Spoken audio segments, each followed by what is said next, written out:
What to do when you sign up your Cookidoo account at incorrect region. Please sign up your Cookidoo account at the URL cookidoo.international. If you accidentally sign up your Cookidoo account at the wrong URL, you will get an error message with code C665 when you try to log in to your Cookidoo account on your TM6.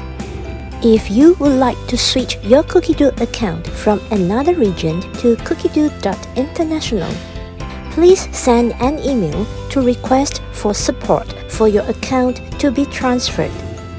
Email subject line: request to switch Cookidoo account from Australia or US or Taiwan to international with the following information in the email: your full name, your full residential address, email address of the Cookidoo account, password for Cookidoo account, cookie serial ID for TN5 user. Hit send.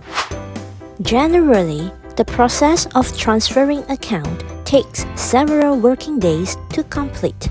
Please be patient and wait for a reply. A switchover of account will result in all saved data in previous account to be deleted during the transfer to a new account in cookidoo.international. You will have to research your favorite recipes to bookmark or add to collections.